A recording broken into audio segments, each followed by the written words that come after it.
Hello, welcome to the Pursuit of Truth. I thought I'd finally tackle 9/11. Now this one's going to be, I'm sure it's going to be more than one part because I was just trying to familiarise myself with some of the names and events. So I was watching different videos on YouTube, and I've got a list already. There's too much as it is. It's funny how there seems to be so many flaws with the 9/11 story compared to other conspiracies, and it's only 15 or 16 years that it happened on September 11th, 2001. So one of the, I'm just going to go in the order that I have the list, is the 19 terrorists, the 19 Saudi terrorists that were suspected of doing it. Some of them are still alive. So it makes you wonder about these names, because I'm not sure, if I remember rightly, that the names of people on those planes, they might not have had full records. I'm not sure, because they weren't like long haul flights, they were short haul. So I don't know what data they need to take. I'm sure they have some kind of data. They must know some things, but obviously they got a list of names. That's what I'm trying to say. They got a list of names, and would they be complete? I'm not sure. Anyway, so they have a list of names, so they wouldn't know which ones were actually the terrorists, other than picking out Muslim-sounding names. That could be anyone. But it's interesting that the 19 names they came up with, that a lot of them are still alive. They were never on the plane. They were never part of this. So that makes you question from the very beginning that, because they got this information very, very quickly, considering they all died inside this plane. How did they get these names so quickly? Now, a lot of people will say that this event was known. It was the theory that I gave previously, that the easiest way to have done these kinds of things is allow it to happen, so they knew that it was going to happen and just allowed it, and therefore they would know all the information that they need to know in a quick scale of time. But it is interesting how these names, I don't think it's ever really been clarified. The thing is, no one ever questions them. Journalists will never question, why is it these people are still alive? Why have you given us names of people that weren't aboard this plane, that were never aboard this plane? So maybe their passports were used. So one of the major things is the three buildings. There was 4 buildings that were affected, isn't it? There was the Twin Towers, Building 7, and there was another. It was a Plaza building. I'm not sure exactly which one that is. It's a small building. I don't think that fell down though. I think that was just damaged. Now, obviously, the big thing is that all 3 of the buildings, no matter the circumstances that took place, all 3 of the buildings fell down in the same uniform manner. All 3 buildings fell down, free fall, upon themselves, leaving very little bits of the buildings. Now, obviously, the Twin Towers were hit by, I was going to say jet planes, but we don't really know exactly what planes did actually hit them. I'll get into that later. They were hit by planes. So you could argue that maybe those planes, the jet fuel, whatever, that's what made it happen. But then, based on that argument, how did Building 7 come down? It wasn't hit by a plane. There was a small fire, which was akin to an office fire. There's no building in history before that had ever fallen down in that way, let alone 3. The only 3 buildings that have ever fallen down from fire in that manner, other than through demolition, is those buildings. That is a major red flag, isn't it? I mean, how do you... The thing is, I saw it, and I never saw 9/11 as being a conspiracy. I know people did talk about it, but I didn't believe it. I thought it was real. The only thing I knew that wasn't true was the war on terror, Iraq and Afghanistan. I didn't actually piece the 2 things together.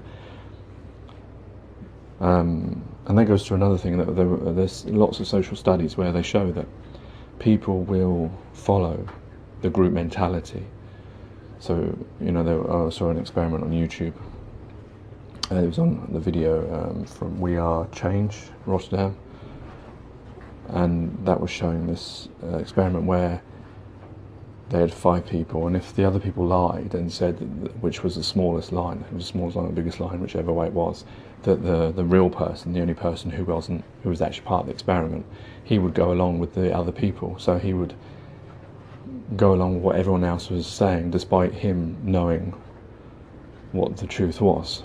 And so it shows that humans are very easily led, and that obviously those people who were pretending to mislead him, you just replace them with the government and the media, which is a lot more powerful source than individuals. So it's easy to mislead us.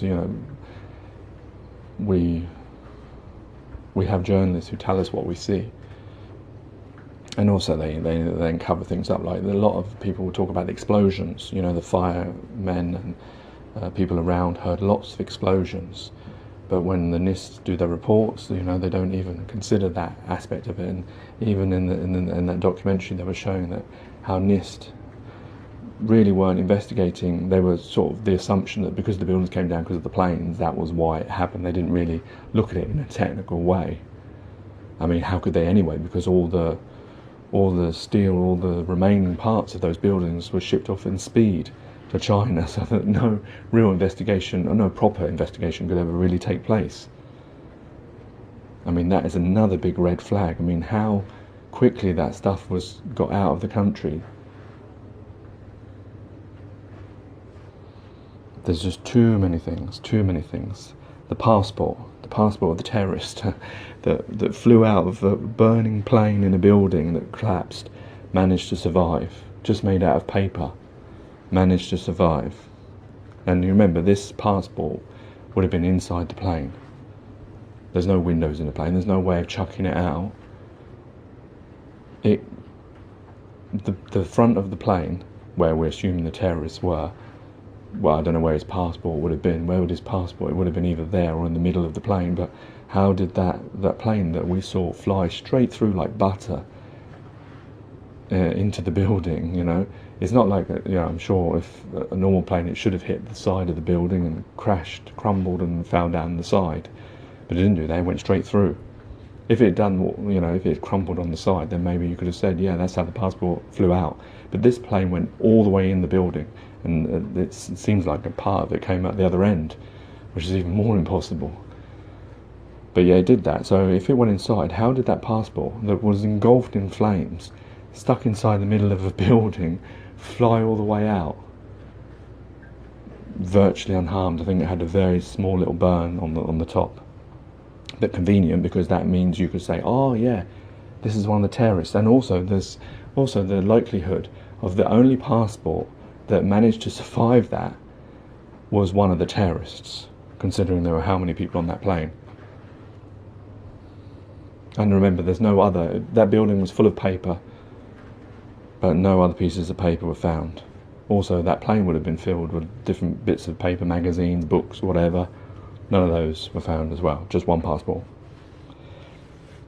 The Pentagon, obviously the Pentagon, that plane that managed to fly on the ground at that speed, which is apparently impossible to do that because of because it'd be too close to the ground, and obviously there's things in the way. The fact that the only CCTV they have doesn't really show anything really, despite we are a world of surveillance, that they've kept all that information themselves. Why would they do that? The Shanksville plane that looks like nothing, just a big hole in the ground. Where's the plane? All the other plane crashes you've ever seen since then, have you ever seen like that? Or have you seen bits of planes? There was a plane crash recently, and I saw the whole front of the plane. But this one, nothing. Building 7, of course, not only did it fall down in the way that all the Twin Towers fell down, the BBC and I believe it was CNN reported on it falling down before it had fallen down. And that speaks of something wider. Maybe, some people say, because some people will say that was it Larry Silverstein who bought that complex and made a lot of money out of buying a complex that why would he have bought in the first place, because it was so old and had asbestos in it. But he made a lot of money out of that. He talks about Building 7 and says it was pooled. Pooled is the technical term they use for, like demolition. So that's problematic from the start, especially because that's what everyone, if you look at it without knowing all the facts, that's what it looks like if you take the planes away. And what this does talk about is journalists were reporting what they were told, not what they see. And that's a very important thing, because I was thinking, like, if it was in London and someone said the London Eye had got blown up, yeah, and then they said Big Ben had got blown up, and the journalist is about to go live on camera, you know, he's already prepared what he's going to say. You know, it's not like it wasn't a live broadcast. They cut over to the person, so the person was already aware of what they were going to say. You don't think they would have turned around and looked behind them and said, "Oh, there's Big Ben there, it's still there." Now, obviously, you could say from the BBC, you know, they're from Britain, it's behind her shoulder, Building 7, you can still see it. But still, you would have thought that she must have some experience of what Building 7 looked like. And especially CNN, what's their excuse then? It's the same as if it was in London. They would look behind them, you know, okay, you say America might not know what Big Ben is, yeah, but obviously a British person would know that, oh, it's still there. So that tells you that they were, that how can they report something that they, you know, the journalist isn't just meant to read what Reuters give them, or whoever gives them this information. Don't they use their own eyes and their own experiences to try and make the story? They should have looked behind them first and said, well, where's Building 7? Oh yeah, it's gone down. That is the very most suspicious part of it, and the fact that there was no video of it, considering that there were cameras all around the World Trade Center. They would have had, why did they never cut to that visual of it falling down? It is very bizarre why that story came out in any way that you look at it. And then you've got the explosions, the squibs. I just saw a recent video that was talking about it was gravity, and that was to do with that, and that there weren't actually squibs.